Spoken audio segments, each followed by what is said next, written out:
तो negative log of hydrogen ions होगा यहाँ।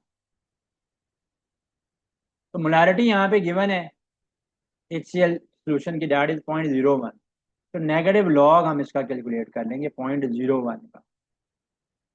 तो नेगेटिव लॉग कैसे आएगा, माइनस लॉग ऑफ 0.01। 0.01 में से जब मैं पॉइंट को रिमूव करूंगा, थोड़ी सी मैथमेटिक्स यहाँ पे इन्वॉल्व है, देख लें जिनकी मैथमेटिक्स के इशूज हैं, मैथमेटिक्स वीक है, तो पॉइंट खत्म होके यहाँ पे 1 लगाया जाएगा।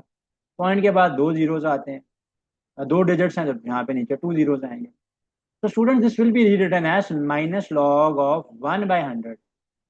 100 ऊपर चला जाएगा, तो ये हो जाएगा नेगेटिव लॉग ऑफ 10⁻²। -2 स्टार्ट में आ जाएगा, लॉग की प्रॉपर्टी है ना। लॉग की ये प्रॉपर्टी है कि लॉग में अगर कोई टर्म पावर में पड़ी हो तो स्टार्ट में चली जाती है और जाकर मल्टीप्लाई हो जाती है। तो ये हो जाएगा minus minus plus log of 10। Log of 10 1 होता है, तो 2 × 1 करेंगे हम लोग। 2 × 1 करने से ये आ जाएगा 2। तो 2 × 1 क्या आ जाएगा, 2 आ जाएगा। तो मोलैरिटी गिवन थी सोल्यूशन की, पीएच हमने बताना था 2 आ गया। तो pH is the negative log of the hydrogen ions.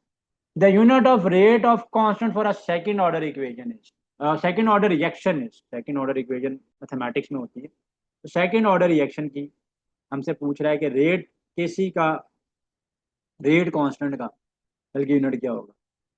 ठीक है, तो second order equation, second order reaction, again sorry I have read it as equation.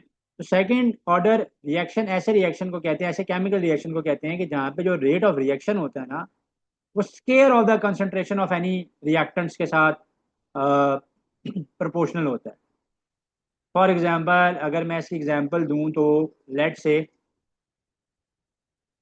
यहाँ पे है कि 2NO2 है, लेट से 2NO2 जो है वो डिकम्पोज होता है into nitric oxide, nitrogen dioxide जब नाइट्रिक ऑक्साइड में, प्लस क्या होगा कि यहाँ पे ऑक्सीजन आ जाएगा, O2 आ जाएगा। तो ये ऐसा रिएक्शन है कि जिसमें जो रेट ऑफ रिएक्शन है ना वो प्रोपोर्शनल होता है to the square of the concentration of a single reactant. तो स्केयर हो रहा है ना, इसके साथ कोफिशिएंट क्या है, 2 है। अगर कोफिशिएंट 3 होगा तो थर्ड ऑर्डर रिएक्शन हो जाएगा। तो ये कोफिशिएंट इसके साथ 2 है, तो ये इसके प्रोपोर्शनल है, इसकी कंसंट्रेशन पर डिपेंड करिए ना ये डीकम्पोजिशन। इनिशियली तो ये पड़ा हुआ है। तो 2NO2 N2 + 2O2 भी बन सकता है हमारे पास। अगर इसकी डीकम्पोजिशन में देखूं तो यूं भी हो सकती थी ना, N2 + 2O2 भी। सिमिलरली मैं अगर एक और इक्वेशन लिखता हूँ, लेट से 2HI, तो इसमें क्या है, H2 + I2 बन जाएगा। सेकंड ऑर्डर इक्वेशन है, ये सारी की सारी क्या है, सेकंड ऑर्डर रिएक्शंस हैं। सेकंड ऑर्डर रिएक्शंस हैं। अब सेकंड ऑर्डर रिएक्शन के लिए यहाँ पर उसने हमसे पूछा हुआ है कि यूनिट ऑफ रेट बताना है आपने, रेट कांस्टेंट बताना है। तो सेकंड ऑर्डर का जो यूनिट ऑफ रेट कांस्टेंट होता है that is given by L पर मोल पर सेकंड। ठीक है, तो ये यूनिट जो है ना वो उसका ऑर्डर बता रहा है। जनरल फॉर्मूला से भी आप इसको निकाल सकते हो, याद रखना चाहो तो आप इसको याद भी रख सकते हो। ठीक है, उसके अलावा इसके अल्टरनेटिव यूनिट्स भी हैं, वो अल्टरनेटिव यूनिट्स, अच्छा ये एल जो है ना ये मोल पर सेकंड, पर मोल पर सेकंड को ही एल कहते हैं हम लोग। ठीक है ना, तो इसको ही हम लोग एल कहते हैं। तो मोलर इसका यूनिट जो है, अगर मैं करेक्ट करके क्या लिखूं, कन्वर्ट करके लिखूं, तो it can also be written as like this, और it can also be written as like this. ठीक है, ये मैंने बता दिया। वेयर एस एन का क्या मतलब है, कैपिटल एन का मतलब क्या है, इट मीन ये यूनिट जो मोलैरिटी है, कैपिटल एम क्या है यहाँ पे, मोलैरिटी है, दैट इज पर मोल, दैट इज पर मोल पर सेकंड, पर मोल पर सेकंड दिया। तो ये सिर्फ कंफ्यूजन क्रिएट करने की कोशिश की है, कुछ भी नहीं है। हाँ, सेकंड ऑर्डर इक्वेशन का कॉन्सेप्ट पूछ ले तो ये पता होना चाहिए कोफिशिएंट 2 होगा उसका, आसान बात, सबसे आसान तरीका समझने का। लेविस बेस कौन सी है भाई, दिस इज सुपर सिंपल। ठीक है, सो लेविस के मुताबिक, लेविस का कॉन्सेप्ट पता होना चाहिए, ब्रॉन्सन लोरी का कॉन्सेप्ट पता होना चाहिए, आर्हेनियस का कॉन्सेप्ट पता होना चाहिए। ठीक है, तो यहाँ पे लेविस का कॉन्सेप्ट पूछा हुआ है कि which one is the Lewis base. तो लेविस के मुताबिक बेस वो है जिसके पास एक लोन पेयर होकर वो उसको डोनेट कर सकता है। जो कि उसको डोनेट कर सकता है। ठीक है, so lowest base which has an electron pair which it can donate. तो अमोनिया जो है it has a lone pair, boron trifluoride में वो मिसिंग है। अच्छा, वाटर के अंदर वाटर भी ऐड कर सकता है इसमें, ये दोनों बन सकते हैं, ये भी बन सकता है और अमोनिया भी बन सकता है, ये दोनों बन सकते हैं। रीज़न क्या है, देखो वाटर के पास भी लोन पेयर होता है, ये जो ऑक्सीजन पड़ा हुआ है, और बहुत सारे केमिकल रिएक्शन जो स्पेशली ऑर्गेनिक हैं उसके अंदर ये लोन पेयर्स जो है वो करते हैं, टेक पार्ट करते हैं ये लोन पेयर्स। ठीक है, तो वाटर और अमोनिया यहाँ पे दोनों जो है ये लेवेस बेस बनते हैं। ऑल्दो ये मैंने एमसीक्यू टाइप किया तो यहाँ पे टाइप को है, ये दोनों आंसर बन रहे हैं। डेफिनेटली पेपर में तो एक होगा, लेकिन लेविस बेस का कॉन्सेप्ट पता मुझे। लेविस के मुताबिक बेस वो है कि जो कि लोन पेयर डोनर है, जो कि लोन पेयर डोनर है, लोन पेयर को डोनेट कर सकते। विच oxide amphoteric in nature. Last mock जो एग्जामिनेशन करवाया था आपको उसके अंदर भी एग्जैक्ट यही एमसीक्यू दिया था, क्योंकि पास पेपर्स में आते रहे हैं ये कॉन्सेप्ट। एम्फोटेरिक ऑक्साइड स्टूडेंट्स मैंने आपको बताया हुआ है कि other type of oxide which can act both as acids as well as basis,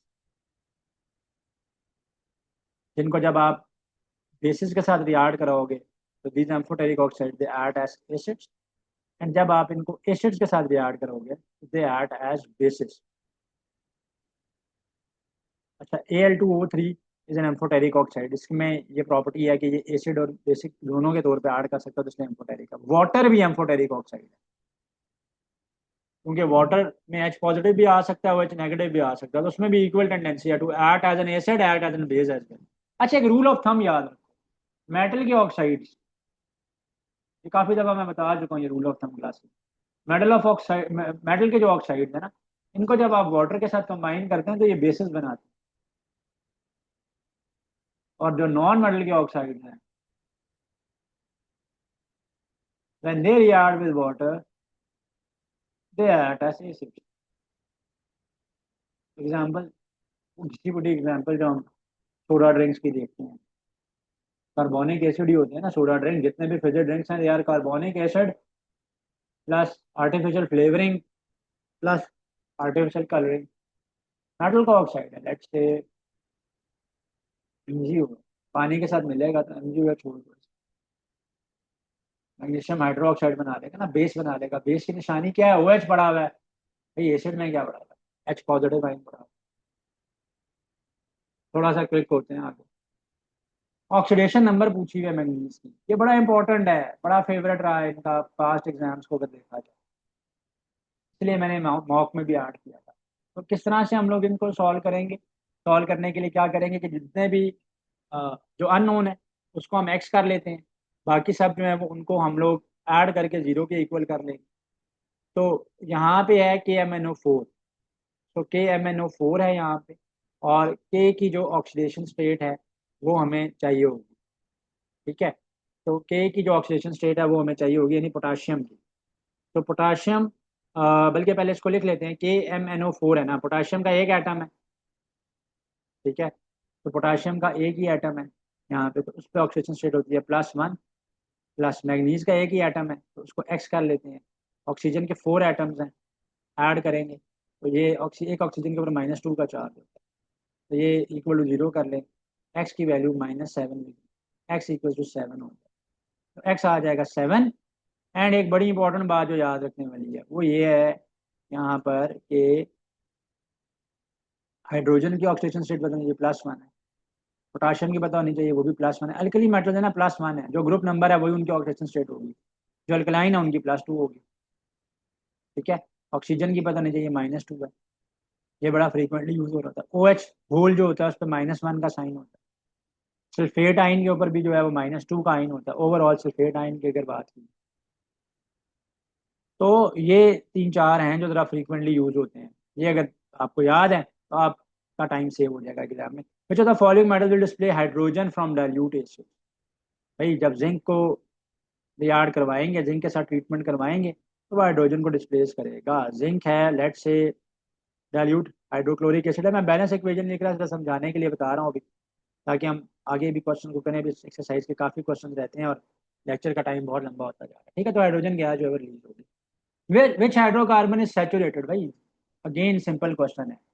saturated hydrocarbon में सिंगल कार्बन कार्बन बॉन्ड होगा। तो ब्यूटेन है ना, अल्केन है, अल्केन्स में सिंगल बॉन्ड होता है। इथीन, इथाइन, बेंजीन वगैरह डबल और ट्रिपल बॉन्ड्स कैरी कर रहे हैं, अनसैचुरेटेड है। विच functional group is present in alcohols, alcohols का फंक्शनल ग्रुप जो है वो पूछा हुआ है। अल्कोहल्स का फंक्शनल ग्रुप तो बहुत इजी है, ओ एच है। ठीक है, तो वो तो ओ एच आ गया। बाकी भी मैं क्विक फंक्शनल ग्रुप्स का ओवरव्यू दे देता हूँ, ऑल्दो मैंने लेक्चर में फंक्शनल ग्रुप्स के बारे में बताया हुआ है, तो मैं यहाँ पे क्विक ओवरव्यू दे देता हूँ कि फंक्शनल ग्रुप जो अल्कोहल्स में प्रेजेंट है दैट इज ओ एच। ठीक है, और यहाँ से स्टार्ट कर लेते हैं। ये जो फंक्शनल ग्रुप है C double bond O dash H, ये है जी एल्डिहाइड्स, एल्डिहाइड। ये यहाँ पे जगह नहीं है तो ये कार्बोक्सिलिक एसिड है, C double bond O dash O H है जी। अगर आप लिखना चाहते हैं आप लोग क्लास में तो लिख लें इसको, C double bond O dash O H है।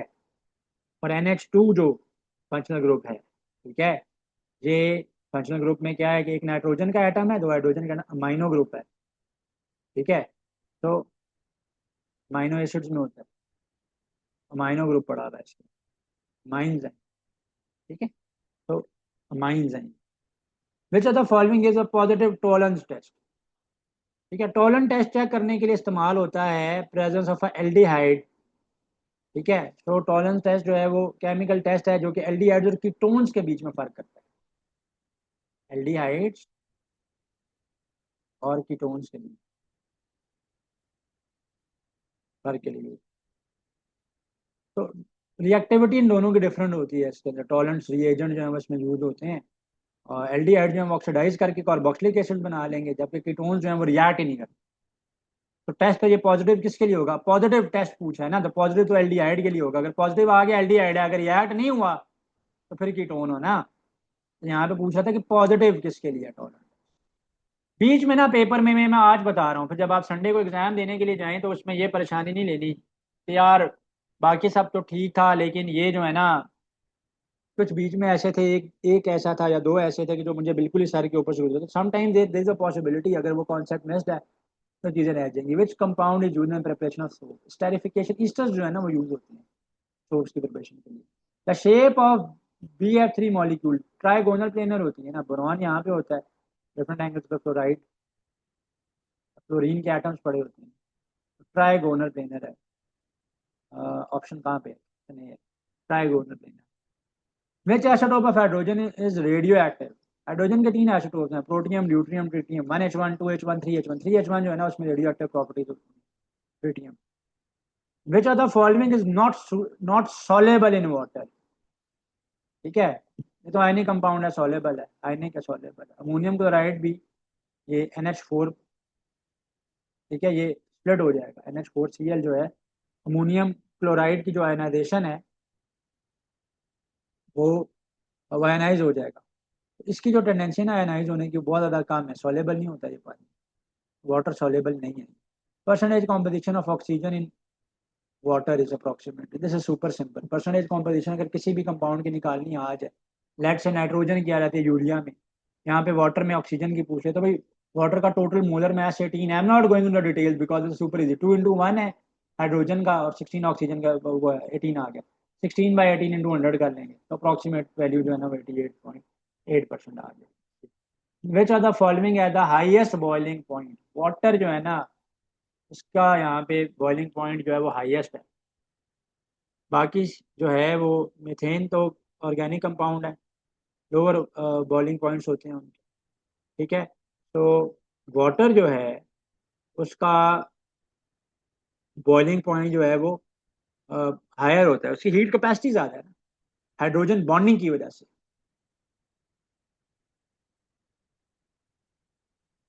हाइड्रोजन बॉन्डिंग की वजह से